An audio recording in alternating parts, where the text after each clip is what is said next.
everyone, I am Niharika John Mehra, your trainer for the series Learning English Grammar by Renan Martin through Hindi. Renan Martin के द्वारा लिखी English grammar book हम हिंदी में study कर रहे हैं और हमारा करंट कोर्स है knowing pronounce.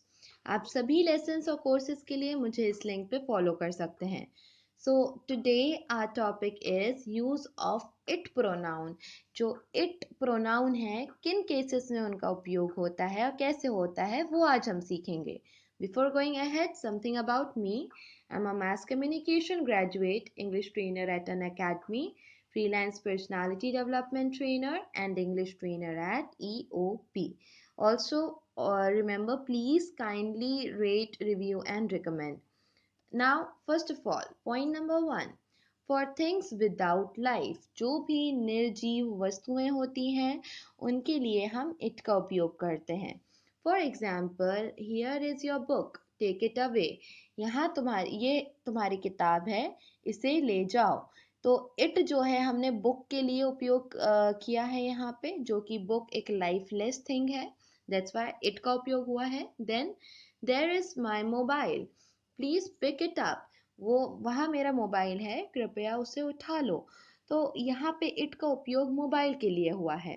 For all things without life हम इट प्रोनाउन का उपयोग करेंगे। Then next we have point number 2, for animals unless we clearly wish to speak of them as male and female. हम जानवरों के लिए भी इट का उपयोग करते हैं अगर हम मेल या फीमेल को डिस्टिंग्विश नहीं कर रहे हैं, जैसे शेर शेरनी, लायन लायनेस, अगर हम इनका बात नहीं कर रहे हैं, जनरल वे में बात कर रहे हैं, तो जानवरों के लिए जो प्रोनाउन यूज होगा वो है it. For example, he loves his dog and can not do without it. वो अपने कुत्ते से बहुत प्रेम करता है और उसके बिना रह नहीं सकता। उसके बिना के लिए हमने विदाउट इट शब्द, इट प्रोनाउन का यूज किया है। Then the horse fell and broke its leg.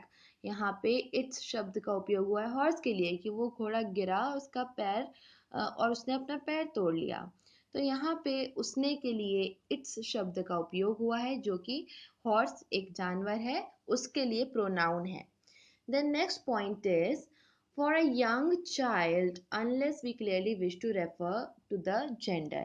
कभी भी एक छोटा बच्चा है उसके बारे में बात हो रही है और हम उसका जेंडर मेंशन नहीं कर रहे हैं कि बेबी बॉय है कि बेबी गर्ल है, उस केस में भी हम इट का उपयोग उस छोटे बच्चे को बताने के लिए एज अ प्रोनाउन कर सकते हैं। For example, when I saw the child it was crying. जब मैंने बच्चे को देखा तो वह रो रहा था।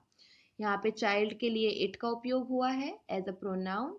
Then that baby has torn its clothes. उस बच्चे ने अपने कपड़े फाड़ लिए हैं। अपने के लिए मतलब बेबी के लिए यहाँ पे अपने शब्द जो हमने हिंदी में उपयोग किया है, इंग्लिश में इट्स शब्द ने उसे रिप्लेस किया है। इट्स प्रोनाउन का उपयोग हुआ है बेबी के लिए। Then point number 4, to refer to some statement going before. कई बार हम कुछ स्टेटमेंट बोलते हैं और फिर उसी स्टेटमेंट को सेम सेंटेंस में या नेक्स्ट सेंटेंस में पॉइंट आउट करते हैं, उसको रेफर करते हैं। ऐसे केस में कि जो कथन पहले कहा जा चुका है उसी को हम बताते हुए कोई नया स्टेटमेंट दे रहे हैं, नया कथन दे रहे हैं, उस केस में इट का उपयोग हम पहले वाले पूरे स्टेटमेंट को बताने के लिए करते हैं। एग्जाम्पल से समझते हैं हम ये। He is telling what is not true as he knows it. तो पहला कथन क्या हो गया यहाँ पे? He is telling what is not true. वो बता रहा है, वो चीज़ बता रहा है जो कि सच नहीं है। As he knows it, जैसे कि उसे पता है।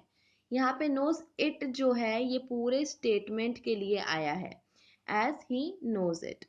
Then he deserved his punishment. As he knew it. जैसे कि उसको पता था, he deserved his punishment. वो अपना ये punishment deserve कर रहा था। तो ये स्टेटमेंट को रेफर करने के लिए हमने it का उपयोग किया है। यहाँ पे अगर हम बोलते हैं he deserved his punishment as he knew he deserved his punishment, बार बार हम वो पूरे स्टेटमेंट को रिपीट ना करते हुए उस पूरे स्टेटमेंट की जगह जो कि हमने जस्ट अभी कहा है इट शब्द का प्रयोग कर लेते हैं. Then next point is as a provisional and temporary subject before the verb to be when the real subject follows. जब कभी भी हमारा जो एक्चुअल सब्जेक्ट है वो हमें सेंटेंस के शुरुआत में नहीं मिलता है, लेकिन वो हमें बीच में सेंटेंस के या आखिरी में मिलता है जो एक्चुअल सब्जेक्ट है, उस केस में हमें एक टेम्परेरी स्टार्टिंग वाला सब्जेक्ट चाहिए होता है कि हम स्टार्टिंग किससे करें सेंटेंस की. तो उस केस में अस्थायी रूप से हम इट का उपयोग करते हैं हमारे सेंटेंस को स्टार्ट करने के लिए, उसे स्टार्टिंग देने के लिए. Okay, for example it is easy to find fault. यहाँ पे जो to find fault is easy, इस प्रकार से भी इस पर्टिकुलर सेंटेंस को लिखा जा सकता है, लेकिन हमने फाइंड फॉल्ट जो कि हमारा एक्चुअल सब्जेक्ट है उसे सेंटेंस के पिछले भाग में रख दिया है. तो स्टार्टिंग किससे करें अब हम? इस केस में इट का उपयोग करके हम स्टार्टिंग दे सकते हैं हमारे सेंटेंसेस को कि it is easy to find fault, दोष निकालना आसान होता है. Then it is doubtful whether he will come. यहाँ पे ही वेदर ही विल कम जो है ये वो वाला पार्ट है. ही वेदर ही विल कम और not, we are not sure, इस प्रकार से भी हम इस सेंटेंस को बोल सकते हैं.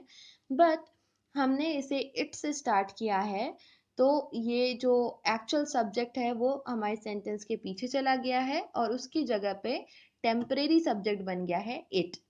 then again it is certain that you are wrong.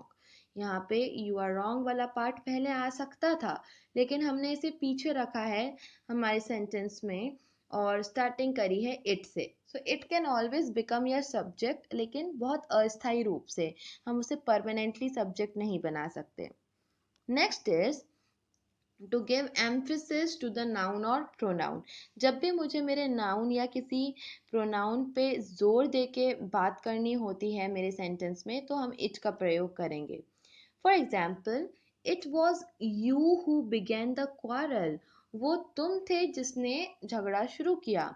एक प्रकार से अगर नॉर्मली अगर इस सेंटेंस को बोला जाए बिना जोर दिए तो ऐसे बोल सकते हैं कि तुमने झगड़ा शुरू किया, यू स्टार्टेड द क्वारल, या फिर यू बिगेन द क्वारल. लेकिन हम वो बात पे जोर दे रहे हैं कि तुमने शुरू किया, तो हम कैसे बोलेंगे इंग्लिश में?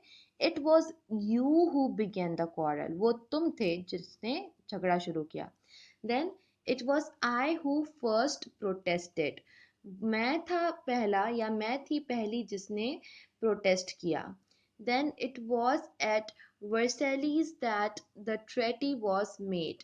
वो वर्सेली एक जगह का नाम है, तो वर्सेलीज पे इट वॉज एट वर्सेलीज, वहाँ पे उस जगह का नाम लेते हुए हम बता रहे कि वर्सालीज वो जगह थी जहाँ पे ये ट्रेटी जो है, ये समझौता जो है वो बनाया गया था, फाइनल हुआ था. Then it is a silly fish that is caught twice with the same bail.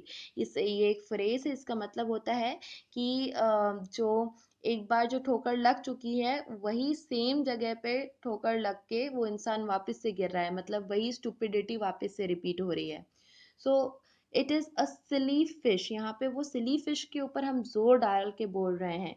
Normally भी बोल सकते थे बट यहाँ पे इट से शुरुआत कर दी हमने सेंटेंस की, ताकि एम्फेसिस हो हमारे दूसरे नाउन और प्रोनाउन पे जो कि सेंटेंस में मौजूद है.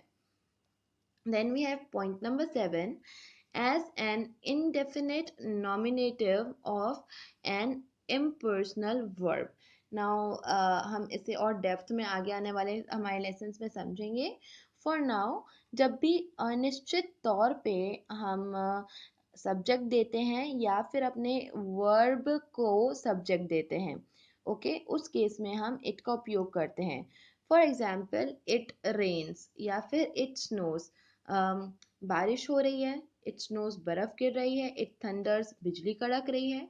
So the pronoun it here seems to stand for no noun whatever, though this can be readily supplied from the verb. Thus it rains means the rain rains. यहाँ पे it है, it के बाद में rains है, rains जो है एक वर्ब है। इस सेंटेंस में या इस ये सेंटेंस नहीं है, ये फ्रेज है, इसमें हमें कोई भी दूसरा नाउन नहीं मिल रहा है। अगर दूसरा नाउन है नहीं तो हम इट किसके लिए यूज़ कर रहे हैं? तो इट का उपयोग हमेशा नाउन्स के साथ तो होता ही है, नाउन्स के लिए तो होता ही है एज अ प्रोनाउन। पर कई बार जब हमारा नाउन अंडरस्टूड है, जैसे इट रेन्स, बारिश हो रही है, क्या हो रहा होगा, पानी ही गिर रहा होगा, अंडरस्टूड है। तो यहाँ पे द रेन रेन्स, इस प्रकार से हम दो बार रेन शब्द नहीं बोलेंगे, क्योंकि बारिश जो कि रेन बोलते हैं इंग्लिश में, उसी से वर्ब वाला रेन्स भी बना हुआ है, इसलिए हमने इट रेन्स कर दिया। यहाँ पे सब्जेक्ट के नहीं होते हुए भी हम इट का उपयोग कर सकते हैं वर्ब के साथ में, पर केवल अनिश्चित तौर पे। Then it so used is called an impersonal pronoun. इस प्रकार से जब भी हम बिना सब्जेक्ट के इट का प्रयोग करते हैं, जब और कोई नाउन नहीं होता है लेकिन फिर भी इट प्रोनाउन का उपयोग करा जा रहा है वर्ब के साथ में, तो उसे इम्पर्सनल प्रोनाउन कहते हैं। So also the verb rain is here called an impersonal verb. और it के बाद वाला जो verb होता है उसे impersonal verb कहा जाता है.